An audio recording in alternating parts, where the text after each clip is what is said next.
Hi friends, నేను నజర్ మీరు చూస్తున్నారు టెక్ రిపోర్ట్. ఫ్రెండ్స్, ఈరోజు ఈ వీడియోలో వచ్చేసి కెనాన్ 200D Mark II అయితే రివ్యూ చేద్దాం అనమాట. సో నేను అన్బాక్స్ చేశాను కానీ కెమెరా కొన్నాక సో ఎటువంటి రివ్యూ అయితే చేయలేదు. సో ఆ వీడియో కింద చాలామంది కూడా క్వశ్చన్స్ అయితే వేస్తున్నారు అనమాట, ఫుల్ రివ్యూ ఇవ్వమని. సో అందుకని ఈ రోజు అయితే నేను కొన్నప్పటి నుంచి ఈ రోజు వరకు ఆల్మోస్ట్ మీకు 8 months పైన అయితే అయిపోతుంది అనమాట. సో ఈ 8 monthsలో నా ఎక్స్పీరియన్స్ ఏంటి, సో దీని డిజైన్ ఎలా ఉంది, బిల్డ్ క్వాలిటీ ఎలా ఉంది, బ్యాటరీ బ్యాకప్ ఎలా ఉంది, ఎవ్రీథింగ్ కూడా ఈ వీడియోలో అయితే డిస్కస్ చేద్దాం. ఇంకెందుకు ఆలోచన వీడియోలోకి అయితే వెళ్ళిపోతాం.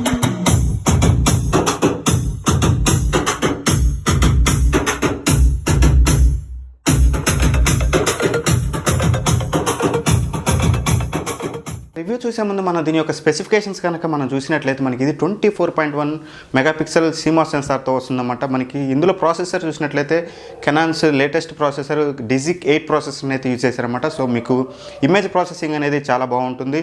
ఈ విషయంలో పెద్దగా మాట్లాడుకోవాల్సిన అవసరం అయితే లేదు. నెక్స్ట్ మనం చూసినట్లయితే మనకి ఇందులో 9 ఆటో ఫోకస్ పాయింట్స్ అయితే ఉంటాయి అనమాట. సో తక్కువే. సో దీని గురించి అయితే ఫర్దర్గా అయితే మాట్లాడుకుందాం. 9 ఆటో ఫోకస్ పాయింట్స్ ఉంటాయి. మెయిన్ థింగ్ ఈ కెమెరాకి అట్రాక్షన్ వచ్చేసి మనకి dual pixel auto focus system అయితే ఉంటుందన్నమాట. అండ్ అలానే మీకు ఈ కెమెరాలో మీరు దీన్ని యూజ్ చేసి 4K వరకు వీడియోస్ అయితే రికార్డ్ చేయొచ్చు అనమాట. కాకపోతే 4Kలో వచ్చేసి మీరు ఓన్లీ 30 ఫ్రేమ్ రేట్లో అయితే రికార్డ్ చేయొచ్చు. అలానే మీరు చూసినట్లయితే ఫుల్ హెచ్డీలో వచ్చేసి మీరు 60 ఫ్రేమ్స్ 30 ఫ్రేమ్స్ అలానే ఇంకా 25 ఫ్రేమ్స్లో అయితే రికార్డ్ అయితే చేసుకోవచ్చు. ఇక ఓవరాల్గా బ్యాటరీ బ్యాకప్ విషయానికి వచ్చినట్టయితే వాళ్ళు చెప్పేది ఏంటంటే ఒకసారి ఛార్జ్ చేస్తే 1070 షార్ట్స్ వరకు అయితే తీసుకోవచ్చు అని చెప్తున్నారంటే 1070 షార్ట్స్ అయితే తీయొచ్చు అని చెప్తున్నారు. సో రియల్ టైంలో ఎలా ఉందనేది అయితే మనం తర్వాతకి అయితే చూద్దాం. ఇంకే స్పెసిఫికేషన్స్ అయితే ఇంతే. సో రిమైనింగ్ స్పెసిఫికేషన్స్ అని అంత మేజర్ అయితే కాదు కాబట్టి ఇక్కడ పెద్ద మాట్లాడుకోవాల్సిన విషయం అయితే లేదు. ఇక డైరెక్ట్గా మన రివ్యూలోకి వచ్చినట్లయితే ఫస్ట్ ఆఫ్ ఆల్ దీని యొక్క బిల్డ్ క్వాలిటీ గురించి మనం మాట్లాడుకున్నట్లయితే ఏదైతే బిల్డ్ ఉందో టోటల్ మీకు కెమెరా బాడీ అంతా కూడా మీకు ప్లాస్టిక్ బిల్డ్తో వస్తుందన్నమాట. సో ప్లాస్టిక్ బిల్డ్ అయినా సరే చాలా ప్రీమియం బిల్డ్ అని చెప్పుకోవచ్చు అనమాట. ప్రీమియం ప్లాస్టిక్ మెటీరియల్ అయితే యూజ్ చేశారు. సో ఎప్పుడైతే మీరు కెమెరా పట్టుకుంటారో అప్పుడు మీకు పెద్ద వెయిట్ అనేది అయితే అనిపించదు అనమాట. ఎందుకంటే ఓవరాల్గా ప్లాస్టిక్ బిల్డ్ కాబట్టి సో మనకి పెద్ద వెయిట్ అయితే ఉండదు. మనకి వెయిట్ చూసుకున్నట్లయితే 449 grams అయితే ఉంటుంది. సో అంటే ఓవరాల్గా చూసుకున్నట్లయితే 450 grams ఉంటుంది. పెద్ద వెయిట్ అయితే అనిపించదు. ఎవరైతే వ్లాగర్స్ ఉంటారో వ్లాగర్స్లు ఓన్లీ చేతిలో పట్టేసుకొని మన కెమెరాని అయితే ఈజీగా అయితే వ్లాగ్స్ అయితే చేసుకోవచ్చు అనమాట. సో వ్లాగర్స్కి one of the best benefit అని చెప్పుకోవచ్చు అనమాట ఏదైతే ఈ వెయిట్ లెస్ ఉందో. అండ్ అలానే మనకి ఎంత వెయిట్ లెస్ అయినా సరే దీంతో కొంచెం కేర్ఫుల్గా అయితే ఉండాలి. ఎందుకంటే ఓవరాల్గా ప్లాస్టిక్ బాడీ కాబట్టి ఎప్పుడైతే మీ చేతిలోంచి కనుక కెమెరా అనేది కింద పడిందంటే బ్రేక్ అయ్యే అవకాశం అయితే చాలా వరకు అయితే ఉంటుంది. సో ఎంత లైట్ వెయిట్ అయినా సరే మీకు ఏదైతే ఫ్లిప్ స్క్రీన్ ఉందో ఫ్లిప్ స్క్రీన్ ఓపెన్ చేస్తున్నట్లయితే స్క్రీన్ బ్రేక్ అయ్యే ఛాన్సెస్ ఉంటుంది. అలానే ఒకవేళ మీకు ఏదైతే లెన్స్ యూజ్ చేస్తున్నారో లెన్స్ అనేది డైరెక్ట్గా మీకు కిందగా హిట్ అయినట్లయితే మీకు లెన్స్ కూడా బ్రేక్ అవుతుంది. కాబట్టి సో ఎట్టి పరిస్థితుల్లో కూడా కొంచెం కేర్ఫుల్గా అయితే ఉండండి. కెమెరాని అయితే ఎట్టి పరిస్థితుల్లో చేయజారకుండా అయితే చూసుకోండి అనమాట. ఇక నెక్స్ట్ దీని యొక్క డిజైన్ విషయానికి వచ్చినట్టయితే డిజైన్ వచ్చేసి మనకి ఇది ఫ్లిప్ స్క్రీన్తో వస్తుందన్నమాట. సో మెయిన్ అట్రాక్షన్ మనకి ఈ కెమెరాకి వచ్చేసి ఫ్లిప్ స్క్రీన్ అనమాట. సో ఎవరైతే బ్లాగర్స్ ఉంటారో బ్లాగర్స్కి మెయిన్ ఇంపార్టెంట్ వచ్చేసి చేతులు ఇలా పట్టుకున్నట్లయితే కెమెరాని మనకి సో వాళ్ళు ఫ్రంట్ వాళ్ళ వీడియోని కనుక చూస్తూ మాట్లాడుతుంటారు కాబట్టి వాళ్ళకి ఖచ్చితంగా ఫ్లిప్ స్క్రీన్ అనేది అవసరం. కాబట్టి so one of the main benefit అని చెప్పుకోవచ్చు. దీని డిజైన్లో నాకు నచ్చింది అదని చెప్పుకోవచ్చు. అండ్ ఇందులో నాకు నచ్చని కొన్ని విషయాలు కూడా ఉన్నాయి. అవేంటో చూసినట్లయితే ఫస్ట్ ఆఫ్ ఆల్ మనకి ఏదైతే హెడ్ఫోన్ జాక్ ఉంటుందో మీకు 3.5mm జాక్ ఉంటుంది. అది మీకు మైక్ ఇన్పుట్ ఉంటుందో అది మీరు చూసినట్లయితే మీకు లెఫ్ట్ సైడ్ ఇచ్చారన్నమాట. ఏదైతే ఫ్లిప్ స్క్రీన్ ఉంటుందో ఫ్లిప్ స్క్రీన్ పక్కనే ఉంటుందన్నమాట. వన్స్ మీరు ఫ్లిప్ స్క్రీన్ ఓపెన్ చేస్తారంటే మీరు ఏదైతే 3.5mm జాక్లో కనుక మీరు మైక్ ఇన్పుట్ పెట్టడానికి మీరు ఓపెన్ చేయాలంటే స్ట్రాప్ ఓపెన్ చేయడం కూడా చాలా ఇబ్బందిగా ఉంటుంది. అండ్ ఒకవేళ ఓపెన్ చేసి మీరు పెట్టినా సరే ఆ తర్వాత కనుక మీరు స్క్రీన్ ఫ్లిప్ చేసినట్లయితే మీకు ఫ్లిప్ స్క్రీన్ అనేది బ్రేక్ అయిపోతుంది అన్నమాట. సో ఒకవేళ మీరు ఈ కెమెరా కొత్త అయితే మాత్రం ఖచ్చితంగా ఇదైతే బ్రెయిన్లో అయితే పెట్టుకున్నారన్నమాట. ఫస్ట్ ఆఫ్ ఆల్ మీరు స్క్రీన్ని ఫ్లిప్ చేసుకున్నాక మాత్రమే మీరు ఎప్పుడైతే స్ట్రాప్ ఓపెన్ చేసి ఆ తర్వాతకి స్క్రీన్ ఫ్లిప్ చేసి ఆ తర్వాత మీరైతే జాక్ అయితే పెట్టుకోవాలన్నమాట. అదర్వైజ్ మీరు హెడ్ఫోన్ జాక్లో కనుక మీరు పెట్టేసి మైక్ ఇన్పుట్ ఇచ్చేసి మీరు కనుక స్క్రీన్ని ఫ్లిప్ చేయడానికి ట్రై చేస్తే మాత్రం మీ స్క్రీన్ అనేది బ్రేక్ అయిపోతుంది అనమాట. ఫ్లిప్ స్క్రీన్ అనేది బ్రేక్ అయిపోతుంది అనమాట. సో ఆ విషయంలో కొంచెం కేర్ఫుల్గా అయితే ఉండండి. ఇంకా నెక్స్ట్ నాకు నచ్చిన విషయం వచ్చేసి ఏదైతే SD కార్డ్ అండ్ బ్యాటరీ మనం ఇన్సర్ట్ చేసే ప్లేస్ అనేది అయితే నాకైతే నచ్చలేదని చెప్పాలి. ఎందుకంటే బేసిక్గా మీరు చూసుకున్నట్లయితే ఇది బాటంలో ఇచ్చారన్నమాట. సో బాటంలో ఇచ్చినప్పుడు ఏమవుతుందంటే మీరు ఎప్పుడైతే ట్రైపాడ్కి మౌంట్ చేస్తారో మీకు కెమెరాని వన్స్ ట్రైపాడ్కి మౌంట్ చేశాక మీరు బ్యాటరీ కానీ SD కార్డ్ కానీ చేంజ్ చేసుకోవాలంటే మాత్రం ఎట్టి పరిస్థితులు అయితే చేంజ్ చేయలేరు. ఎందుకంటే వన్స్ మీరు చూడొచ్చు ఇక్కడ ఓపెన్ చేస్తుంటే మాత్రం మీకు సింపుల్గా ఇక్కడ ట్రైపాడ్కి అయితే తగులుతుంది. సో ప్రతిసారి మీరు ఎప్పుడైనా సరే బ్యాటరీ కానీ ఇంకా ఏదైనా SD కార్డ్ కానీ మీరు చేంజ్ చేయాలంటే మాత్రం ఖచ్చితంగా మీరు ట్రైపాడ్ నుంచి అయితే అన్మౌంట్ అయితే చేయాలన్నమాట. సో ఇది కొంచెం డిఫికల్ట్గా ఉందన్నమాట. సో నాకు తెలిసి సో వీళ్ళు బెటర్ ఏంటంటే సైడ్కి ఇచ్చినట్లయితే బ్యాటరీ అండ్ SD కార్డ్ సరే SD కార్డ్ కాకపోయినా సరే మనకి బ్యాటరీ అనేది ఒక్కొక్క డ్రైన్ అయిపోతుంది కాబట్టి బ్యాటరీ అన్న అట్లీస్ట్ సైడ్ మౌంటెడ్ ఇస్తే బాగుండేదని అయితే నాకు అనిపించింది అనమాట. మీకేమనిపించింది కూడా ఖచ్చితంగా కామెంట్ బాక్స్లో అయితే మెసేజ్ చేయండి. ఇంకితే చెప్పుకోవడానికి ఈ రెండు కాన్స్ తప్పితే నాకు పెద్దగా ఈ కెమెరాలో ఎటువంటి కాన్స్ అయితే కనపడలేదనమాట. ఇక డిజైన్ కూడా మనకి ఓవరాల్గా అంత బాగానే ఉంటుంది. ఉంటుంది. రైట్ సైడ్ మీరు చూసినట్లయితే మీకు HDMI అలానే మైక్రో USB ఇమేజెస్ షేర్ చేసుకోవడం కానీ ఓవరాల్గా మీకు 200D ఎలా ఉందో సేమ్ యాజ్ ఇట్ ఈజ్ మీకు డిజైన్ అయితే సేమ్ అలానే ఉంటుంది. ఇక బ్యాటరీ విషయానికి వచ్చినట్లయితే బ్యాటరీ బ్యాకప్ మనం చూసుకున్నట్లయితే వాళ్ళు క్లెయిమ్ చేసింది వచ్చేసి మనం చూసినట్లయితే ఇందాక మీకు చెప్పాను కదా నేను స్పెసిఫికేషన్లో ఒకసారి కనుక మీరు ఛార్జ్ చేసినట్లయితే 1070 షార్ట్స్ అయితే తీసుకోవచ్చు అని అయితే చెప్పారనమాట. బట్ రియల్ టైంలో నాకు వచ్చింది నేను చెక్ చేసిన దాన్ని బట్టి అయితే మీకు 600 నుంచి 700 మధ్యలో అయితే వస్తుందన్నమాట. సో ఈవెన్ దో ఇది పర్సనల్ అనమాట. సో ఒక్కొక్కరికి ఒక్కొక్క తిరిగి రావచ్చు. ఎందుకంటే చాలామంది కూడా మాన్యువల్ మోడ్లో ఎక్కువ టైం స్పెండ్ చేస్తూ ఒక్కొక్క ఫోటో తీయడానికి టైం స్పెండ్ చేస్తుంటారు. అక్కడ మనకి బ్యాటరీ బ్యాకప్ అనేది తగ్గిపోతుంది. ఒకవేళ ఆటో మోడ్లో పెట్టుకొని ఇమీడియట్గా క్లిక్ చేసినట్లయితే మీకు బ్యాటరీ బ్యాకప్ అనేది అక్కడ చాలా డిఫరెన్స్ అయితే కనిపిస్తుంది అనమాట. అక్కడ మీరు వే ఆఫ్ టేకింగ్ ఫొటోస్ ఏ ఎన్విరాన్మెంట్లో తీస్తున్నారు ఎలా తీస్తున్నారు అనే దాన్ని బట్టే మీకు బ్యాటరీ బ్యాకప్ అయితే ఉంటుంది. కాబట్టి క్లియర్గా అయితే ఇంతనే అయితే చెప్పలేము. అలానే కంపెనీ క్లెయిమ్ చేసింది కదా అది రావట్లేదని కూడా అయితే చెప్పలేము అనమాట. సో బేసిక్గా నన్ను అడిగినట్లయితే పర్సనల్గా నేను చూసినట్లయితే మీకు 600 నుంచి 700 షార్ట్స్ అయితే తీసుకోవచ్చు అనమాట.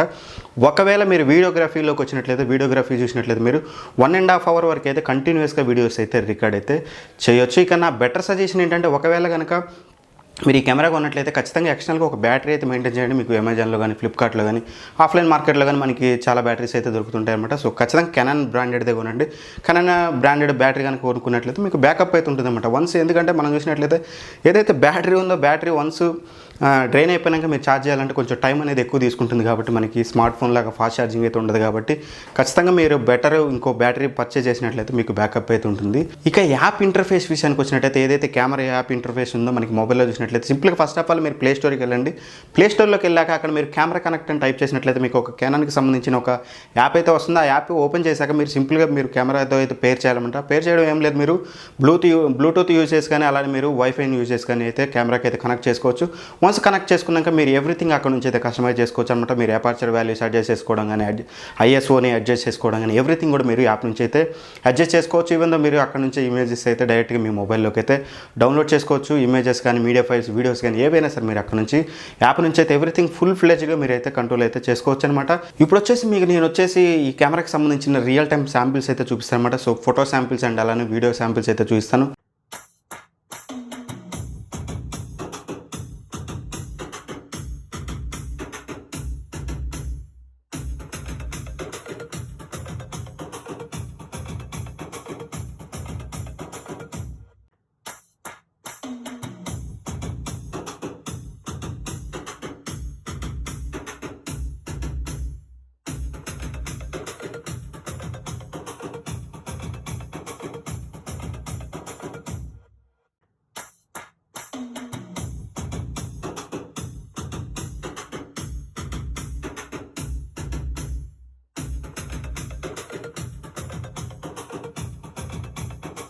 ఫ్రెండ్స్ ఈ వీడియో వచ్చేసి మీకు 4K 30 ఫ్రేమ్స్లో అయితే రికార్డ్ చేస్తున్నాను అనమాట. సో 50mm లెన్స్ని యూజ్ చేసి అయితే చేస్తున్నాను. సో 50mm లెన్స్లో మీరు చూసినట్లయితే ఎటువంటి స్టెబిలైజేషన్ అయితే ఉండదు. కాబట్టి ట్రైపాడ్కి అయితే మౌంట్ చేశాను. మీకు ఇందాక చెప్పాను కదా నేను ఆటో ఫోకస్లో ప్రాబ్లం ఉందని 4Kలో మీరు చూసినట్లయితే బ్లర్ అవుతూ ఉంటుంది. మీకు ఇక్కడ మీరు చూసినట్లయితే ఫోకస్ అనేది అయితే లాక్ అవ్వట్లేదు. సో చాలా సిచ్యువేషన్లో కూడా మీకు కెమెరా అనేది 4Kలో చాలా వరకు అయితే స్ట్రగుల్ అవుతుంది.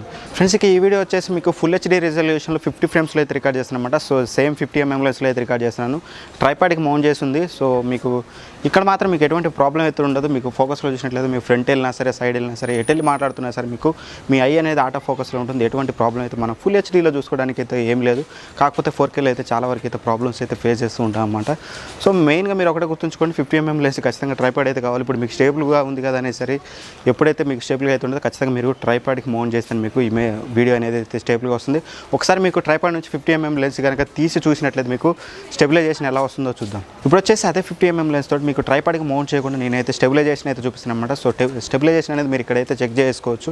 సో అంత స్టేబుల్గా అయితే మీకు వీడియో అయితే రాదన్నమాట. చాలా వరకు అయితే మీకు వీడియో అనేది అయితే షేక్ అవుతూ ఉంటుంది. ఇప్పుడైతే నేను మీకు కిట్ లెన్స్ తోటి కొన్ని శాంపిల్స్ అయితే చూపిస్తాను అనమాట. సో కిట్ లెన్స్ శాంపిల్స్ అనేది ఇప్పుడైతే చూసేద్దాం. ఈ వీడియో వచ్చేసి కిట్ లెన్స్తో అయితే రికార్డ్ చేస్తున్నామన్నమాట. సో ట్రైపాడ్కి అయితే మౌంట్ చేశాను. సో మీరు చూసుకోవచ్చు ఇక్కడ మీకు అబ్జర్వ్ చేసినట్లయితే ఇందాక 50mm లెన్స్లో మీరు చూసినట్లయితే అపర్చర్ అనేది 1.8 ఉంది. కాబట్టి మీకు అక్కడ చాలా బ్రైట్గా అయితే వచ్చింది. అండ్ వెనకాల మీకు బ్యాక్గ్రౌండ్ చూసినట్లయితే బ్లర్ కూడా మీకు చాలా అయితే తక్కువగా అవుతుంది అనమాట. ఇందులో మీరు మీరు అబ్జర్వ్ చేయొచ్చు.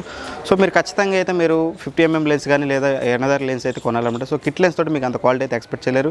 మెయిన్గా వచ్చేసి బొకే ఎఫెక్ట్ అయితే రాదనమాట. సో ఇలా అయితే ఉంటుంది మీకు కిట్ లెన్స్ శాంపిల్ వచ్చేసి. మీకు ఒకసారి నేను నడుస్తూ అయితే దీని యొక్క స్టెబిలైజేషన్ అయితే చూపిస్తాను. సో కిట్ లెన్స్లో అయితే మనకి స్టెబిలైజేషన్ అయితే ఉంటుంది. ఒకసారి అయితే స్టెబిలైజేషన్ ఎలా వస్తుందో చూద్దాం. ఇప్పుడు మీరు ఇక్కడైతే స్టెబిలైజేషన్ అయితే చెక్ చేసుకోవచ్చు కిట్ లెన్స్ తోటి. సో స్టెబిలైజేషన్ అనేది అయితే మనకి లెన్స్లో ప్రొవైడ్ చేస్తున్నారు, అలానే మనకి కెమెరాలో ఉంది కాబట్టి మీకు ఇక్కడైతే వీడియో అయితే చాలా స్టేబుల్ అయితే వస్తుంది. ఫ్రెండ్స్ ఈ వీడియో వచ్చేసి మీకు 4Kలో కిట్ లెన్స్ యూజ్ చేసి అయితే తీస్తున్నామాట. సో మీకు ఇందాక నుంచి అబ్జర్వ్ చేసినట్లయితే మీకు సెన్సార్ అయితే కొంచెం క్రాప్ అవుతుంది, వీడియో అనేది కూడా మీకు చాలా వరకు అయితే క్రాప్ అవుతుంది అన్నమాట. సో ఇదైతే మీరైతే అబ్జర్వ్ చేయొచ్చు. సో ఏదైతే కిట్ లెన్స్ ఉందో కిట్ లెన్స్లో అయితే మనం ఎక్కువైతే అబ్జర్వ్ చేయలేము. మీకు ఇందాక నేను చెప్పినట్టుగా 50mm లెన్స్లోనే మీకు ప్రాబ్లమ్స్ అయితే వస్తుంది ఆటో ఫోకస్ వచ్చేసి మీకు. అదే మీరు ఇక్కడ చూసినట్లయితే మీ ఫ్రంట్ కానీ జెడ్ యాక్సిస్లో మీరు చూసినట్లయితే ఎటు తిరిగినా సరే మీకు ఫోకస్లో అయితే ఉంటుంది కదా. సో నేను ఏదైతే 50mm లెన్స్ అయితే వాడానో అక్కడ కొంచెం బాగా అయితే స్ట్రగుల్ అయింది, ఇక్కడ కూడా స్ట్రగుల్ అవుతుంది, బట్ నాట్ దట్ మచ్ అనమాట. సో ఓవరాల్గా శాంపిల్స్ అయితే ఇవ్వనమాట. ఫ్రెండ్స్ ఇక ఫైనల్గా నా వర్డిక్ట్కి వచ్చినట్లయితే ఫైనల్గా ఎవరైతే ఫోటోగ్రఫీ కోసం ఒక కెమెరా కొనాలనుకుంటున్నారో మీకు ఈ కెమెరా అయితే 100% అయితే సెట్ అయితే అవ్వదన్నమాట. ఫోటోగ్రఫీ అంటే నార్మల్గా రెగ్యులర్గా టూర్స్కి వెళ్ళే వాళ్ళు లేకపోతే ఇంట్లో మనకి పర్సనల్గా ఒక కెమెరా కొనుక్కోవాలనుకునే వాళ్ళకైతే ఎటువంటి ప్రాబ్లం అయితే ఉండదు. వాళ్ళకి బెటర్ కెమెరా అని చెప్పొచ్చు. ఎవరైతే ప్రొఫెషనల్ ఫోటోగ్రఫీ అంటే ఎవరైతే ప్రొఫెషనల్ ఫోటోగ్రాఫర్స్ ఉంటారో వాళ్ళ హాబీ అది ప్రొఫెషనల్ ఫోటోగ్రఫీ అయితే మాత్రం ఖచ్చితంగా ఈ కెమెరా అయితే మీకైతే సెట్ అవ్వదన్నమాట. సో ఎవరైతే టూర్స్కి వెళ్తుంటారో ఇందాక నేను మీకు చెప్పినట్టు మీకు పర్సనల్ యూజ్ కోసం కొనుక్కున్నట్లయితే videos as well as photos కోసం అయితే ఖచ్చితంగా ఈ కెమెరా అయితే మీకు బెటర్. కానీ సో ప్రొఫెషనల్ ఫోటోగ్రాఫర్స్ అయితే ఎట్టి పరిస్థితుల్లో దీన్ని అయితే ప్రిఫర్ చేయొద్దు. ఒకవేళ మీరు ప్రొఫెషనల్ ఫోటోగ్రాఫర్ మీకు ఒక కెమెరా కావాలి ఫోటోగ్రఫీకి అనుకుంటే ఖచ్చితంగా మీరు నికాన్కి అయితే వెళ్ళండి. నికాన్లో చాలా మంచి కెమెరాస్ అయితే ఉన్నాయన్నమాట. సో ఫోటోగ్రఫీ అంటే నథింగ్ బట్ నికాన్ అని చెప్పుకోవచ్చు. సో కెనాన్లో మీరు చూసినట్లయితే ఎస్పెషల్లీ ఈ 200D కానీ 80D కానీ 90D ఇవన్నీ కూడా మీకు కొంచెం వీడియో ఓరియంటెడ్గా ఉంటాయి అనమాట. ఇక ఈ కెమెరా ఎవరు కొనాలి అంటే మాత్రం మెయిన్ థింగ్ వచ్చేసి వీడియోగ్రాఫర్స్ అనమాట. ఎవరైతే వీడియోగ్రాఫర్స్ ఉంటారో యూట్యూబ్లో కానీ మీకు టిక్టాక్లో కానీ ఇప్పుడు చూసుకుంటే social media platforms Twitter Instagram వీటన్నిటిలో కూడా ఎవరైతే వీడియోస్ కంటెంట్ క్రియేట్ చేస్తుంటారో వాళ్ళకి one of the best camera అని చెప్పొచ్చు అనమాట. ఈ కెమెరా మెయిన్ థింగ్ వచ్చేసి మీకు dual pixel auto focus system ఉంది కదా. సో ఆ dual pixel auto focus system ఏమవుతుందంటే ఇప్పుడు మీరు వీడియో చూస్తున్నారు కదా, నీ ముందుకు వెళ్ళినా బ్యాక్ వెళ్ళినా ఫ్రంట్ వెళ్ళినా సరే అది ఆ dual pixel auto focus system అనేది మన ఐని ఫోకస్ చేస్తూ ఉంటుంది అనమాట. సో మీరు ఎటు తిరిగినా సరే మీరు ఎప్పుడు ఫోకస్లో ఉంటారనమాట మీ వీడియోలో వచ్చేసి. కానీ మీకు డ్యూయల్ పిక్సెల్ ఆటో ఫోకస్ లేని కెమెరాస్ ఏవైతే ఉంటాయో అందులో మీరు చూసినట్లయితే మీరు కొంచెం జెడ్ యాక్సిస్ ముందుకు కానీ బ్యాక్ కానీ ఫ్రంట్ కానీ వెళ్ళినట్లయితే మీకు అక్కడ మీకు బ్లర్ వస్తుందన్నమాట, మీకు ఫోకస్ ఇష్యూస్ అయితే వస్తుంటాయి. సో కానీ డ్యూయల్ పిక్సెల్ ఆటో ఫోకస్ వల్ల మీకు ఎటువంటి ప్రాబ్లం అయితే ఉండదు, కీప్ ట్రాకింగ్లో ఉంటారనమాట మీరు. ఎస్పెషల్లీ ఇందులో మీకు వచ్చేసి ఐ ఆటో ఫోకస్ సిస్టమ్ ఉంది కాబట్టి చాలా బెటర్ అవుట్పుట్ అయితే వస్తుందన్నమాట. ఇక మెయిన్ థింగ్ ఇందులో మనకి వీడియోగ్రాఫర్స్కి వచ్చేసి 4K అనమాట. ఎవరైతే 4Kలో కంటెంట్ క్రియేట్ చేయాలనుకుంటారో బడ్జెట్లో ఒక మంచి కెమెరా కావాలనుకుంటే మాత్రం మీకు ఈ ఒక్క కెమెరానే ఉంది. మళ్ళీ తర్వాత మీరు చూసినట్లయితే 90Dలో ఉంది, 80Dలో కూడా మీకు ఎటువంటి 4K రికార్డింగ్ అయితే లేదనమాట. సో దీన్ని బ్రెయిన్లో పెట్టుకున్నట్లయితే మీకు కాకపోతే 4Kలో కొన్ని ఇష్యూస్ అయితే ఉన్నాయి. ఇష్యూస్ అంటే ఏం లేదు, మీకు ఆటో ఫోకసింగ్ అనేది కొంచెం స్లోగా ఉంటుందన్నమాట. సో మీకు బ్రైట్గా ఉండాలి. ఏదైతే లొకేషన్లో మీరు వీడియో షూట్ చేస్తున్నారో అక్కడ మీకు బ్రైట్గా లేకుండా లైటింగ్ అనేది తక్కువ ఉన్నట్లయితే మీకు ఆటో ఫోకస్ ఇష్యూస్ అయితే కొంచెం ఏదో వస్తున్నాయి. బట్ ఫుల్ హెచ్డీలో మీరు చూసినట్లయితే 60 ఫ్రేమ్స్ అయినా సరే 30 ఫ్రేమ్స్ అయినా సరే మీకు వీడియో అనేది అయితే చాలా బాగుంటుందన్నమాట. సో ఎస్పెషల్లీ మీరు ఒక వీడియోగ్రాఫర్, మీరు ఒక కంటెంట్ క్రియేషన్ కోసం మీకు ఒక కెమెరా కావాలనుకుంటే మాత్రం ఈ బడ్జెట్లో one of the best camera అని చెప్పొచ్చు. దీన్ని బీట్ చేసే కెమెరా కూడా మీకు ఈ బడ్జెట్లో ఎటువంటి కెమెరా అయితే దొరకదన్నమాట. ఒకవేళ మీరు ప్రొఫెషనల్ ఫోటోగ్రాఫర్ అయితే మాత్రం మీరు సింపుల్గా దీన్ని మర్చిపోండి, నికాన్కి అయితే వెళ్ళిపోండి. అండ్ ఇక నా బెటర్ సజెషన్ మీరు ఏంటంటే కెమెరా కొనే ముందు అందరికి కొన్ని డౌట్స్ అయితే ఉంటాయన్నమాట. సో ఇప్పుడు నా వీడియో చూసారు కదా, బ్యాక్గ్రౌండ్ బొకే ఎఫెక్ట్ వస్తుంది. అందరూ ఏమనుకుంటారంటే DSLR కెమెరా కొనగానే 200D కెమెరా కొనగానే ఇట్లాంటి బొకే ఎఫెక్ట్ వస్తుంది అనుకున్నారు. అటువంటి బొకే ఎఫెక్ట్ అనేది మీకు లెన్స్ మీద బేస్ అయి ఉంటుందన్నమాట. మీకు ఏదైతే కిట్ లెన్స్ వస్తుందో కిట్ లెన్స్లో అయితే మీకు ఇంత ఎఫెక్ట్ అయితే రాదు. సో సింపుల్గా ఒకవేళ మీరు ఇండోర్లో కంటెంట్ క్రియేట్ చేయడానికి అంటే విండోలో మీరు ఒక వీడియో షూట్ చేస్తుంటారు, మీకు బొకే ఎఫెక్ట్ కావాలనుకుంటే మాత్రం మీరు ఏదైతే కెమెరా ఉంటారో అప్పుడు మీరు ఓన్లీ కిట్ లెన్స్తో కొనండి. మీకు 55 to 250mm లెన్స్ అయితే ఉంటుందన్నమాట, అది జూమ్ లెన్స్. సో ఆ లెన్స్తో పాటు అయితే మీరు ఎట్టి పరిస్థితులు అయితే కొనొద్దు, ఎందుకంటే ఆ లెన్స్తో పాటు మీరు కొన్నట్లయితే మీకు జూమ్ లెన్స్ అనమాట. అది మీకు ఇండోర్లో ఎటువంటి ఉపయోగం అయితే ఉండదు. మీకు దానివల్ల మీరు అట్లీస్ట్ ఒక 10,000 to 12,000 ఎక్స్ట్రా అయితే పే చేయాల్సి వస్తుందన్నమాట. సో నా బెటర్ సజెషన్ ఏంటంటే మీరు కిట్ లెన్స్తో పాటు కొనండి. ఆ తర్వాత మీకు 50mm లెన్స్ అయితే దొరుకుతుంది అనమాట. సో ఆ 50mm లెన్స్ పర్చేస్ చేసినట్లయితే మీకు ఈ బొకే ఎఫెక్ట్ వస్తుంది.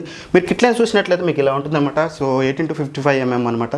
సో కాకపోతే ఇందులో మీరు చూసినట్లయితే అపర్చర్ అనేది 4.0 నుంచి ఉంటుందన్నమాట. సో మీకు చాలా లైట్ అవసరం ఉంటుంది. మీకు ఏదైతే ఇప్పుడు మీరు వీడియో చూస్తున్నారో అది మీకు 50mm లెన్స్తో రికార్డ్ అవుతుంది. సేమ్ మీకు Canon 200D Mark II తోటే రికార్డ్ అవుతుందన్నమాట. సో 50mm లెన్స్ పెట్టడం వల్ల ఏమవుతుందంటే మీకు దాని అపర్చర్ అనేది 1.8 నుంచి స్టార్ట్ అవుతుంది. సో 1.8 అంటే ఎక్కువ లైట్ అనేది మీకు సెన్సార్ మీద పడేసి మీకు లైటింగ్ అనేది ఇమేజ్ అనేది చాలా బ్రైట్గా వస్తుందన్నమాట. సో కిట్ లెన్స్తో అయితే మీరు అంత అవుట్పుట్ అయితే రాదు. ఫస్ట్ అయితే మీరు కిట్ లెన్స్తో పాటు తీసుకోండి. ఒకవేళ ఆ తర్వాత మీకు మనీ ఉన్నట్లయితే ఆ తర్వాత మీరు 50mm లెన్స్కి అయితే అప్గ్రేడ్ అయితే అవ్వచ్చు. ఒకవేళ మీరు కనుక అవుట్డోర్లో షూట్ చేస్తారు, ప్రాంక్స్ లాంటి వీడియో షూట్ చేస్తారంటే మాత్రం మీరు ఖచ్చితంగా 55 to 250mm జూమ్ లెన్స్ అయితే తీసుకోండి అనమాట. ఎందుకంటే మీకు జూమ్ చేస్తూ ఉండాలి ఖచ్చితంగా. మీకు అవుట్డోర్లో మీకు ఏదైతే 50mm లెన్స్ ఉందో మీరు ఒకటైతే గుర్తుంచుకోండి, 50mm లెన్స్ అనేది ఖచ్చితంగా ఓన్లీ ఇండోర్కే సెట్ అవుతుంది. అవుట్డోర్లో సెట్ అవ్వదంటే జూమ్ అనేది ఎటువంటి జూమ్ ఆప్షన్ అయితే ఉండదు. అలానే మీకు ఎటువంటి స్టెబిలైజేషన్ కూడా మీకు 50mm లెన్స్లో అయితే ఉండదు అనమాట. ఖచ్చితంగా మీరు ట్రైపాడ్కి మౌంట్ చేసి ఉంచాలి స్టెబిలైజేషన్ రావాలంటే మీకు. అండ్ సెకండ్ థింగ్ మీరు ఎటువంటి జూమ్ అయితే చేయలేరు. మీరు కెమెరాని ఫ్రంట్ అండ్ బ్యాక్ మీరు కెమెరాని మూవ్ చేయాలి తప్పితే మీకు ఎటువంటి జూమ్ ఆప్షన్ అయితే ఉండదు. సో మీరు ఖచ్చితంగా అవుట్డోర్లో మీరు కంటెంట్ క్రియేట్ చేస్తారు, జూమ్ చేస్తుంటారు, ప్రాంక్స్ లాంటి వీడియోస్ చేస్తారంటే మాత్రం మీకు 55 to 250mm అనేది ఖచ్చితంగా అవసరం అనమాట. సో మీరు అవుట్డోర్ షూట్ చేసేవాళ్ళు దాంతోపాటు అయితే తీసుకోండి. మీకు 59,000 అరౌండ్ అయితే పడుతుంది. మీకు ఆఫర్స్లో చూసినట్లయితే 56,000కి అయితే వస్తుంది. అదే మీరు ఇండోర్ అయితే సింపుల్గా ఏం లేదు, కిట్ లెన్స్తో పాటు తీసుకొని ఎట్ ఏ టైం మీరు 50mm లెన్స్ కూడా కొంటా అంటే రెండింటిని కూడా పర్చేస్ అయితే చేయండి. మీకు విత్ కిట్ లెన్స్ అయితే మీకు ఇది వచ్చేసి మీకు ఇప్పుడు చూసినట్లయితే 47 వరకు ఉంది. మీకు ఆఫర్స్లో చూసినట్లయితే 43, 44 కూడా అప్పుడప్పుడైతే మీకు బిగ్ బిలియన్ డేస్ ఇట్లాంటి బిగ్ షాపింగ్ డేస్ ఇట్లాంటి ఆఫర్స్లో అయితే వస్తుందన్నమాట. సో నా బెటర్ సజెషన్ అప్పటి వరకే తాగండి. లేదంటే ఇప్పుడు 47 పెట్టి కూడా దీంతో తీసుకోవచ్చు. ఏదైతే 50mm లెన్స్ ఉందో 50mm లెన్స్ వచ్చేసి మీకు 8,000 అరౌండ్ అయితే వస్తుందన్నమాట.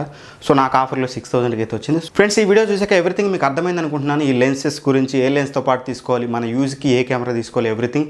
ఇంకా మీకు క్లారిటీగా అర్థం కాకపోతే మీకు దేని గురించి మీరు కెమెరా తీసుకోవాలనుకుంటున్నారో కింద కామెంట్ బాక్స్లో మీరు మెన్షన్ చేసినట్లయితే అక్కడ నేను మీకైతే బెటర్ సజెషన్ అయితే ఇస్తాను. అండ్ అలానే మీ ఫ్రెండ్స్ అండ్ ఫ్యామిలీ మెంబర్స్కి అయితే ఈ వీడియో అయితే ఖచ్చితంగా షేర్ చేయండి. ఎందుకంటే ఎవరైనా కెమెరా తీసుకోవాలనుకుంటే మాత్రం ఈ వీడియో అనేది చాలా యూస్ఫుల్ అయితే అవుతుందన్నమాట. ఇక ఫస్ట్ టైం మా ఛానల్ విజిట్ చేసి నా వీడియోస్ చూస్తున్నట్లయితే ఖచ్చితంగా సబ్స్క్రైబ్ చేసుకోండి. ఆ తర్వాత పక్కన ఉన్న బెల్ ఐకాన్ అయితే ప్రెస్ చేయండి అనమాట. ఎందుకంటే మీరు ఆ బెల్ ఐకాన్ ప్రెస్ చేయకుండా సబ్స్క్రైబ్ చేసినట్లయితే నేను చేసే వీడియోస్ అని మీకు నోటిఫికేషన్ ద్వారా అయితే రావు. వన్స్ మీరు బెల్ ఐకాన్ ప్రెస్ చేసినట్లయితే నేను చేసే ప్రతి వీడియో కూడా మీకు నోటిఫికేషన్ ద్వారా మీ మొబైల్కి అయితే వస్తుందన్నమాట. సో ఈ రోజుకైతే ఇంతే. బాయ్ బాయ్, జై హింద్.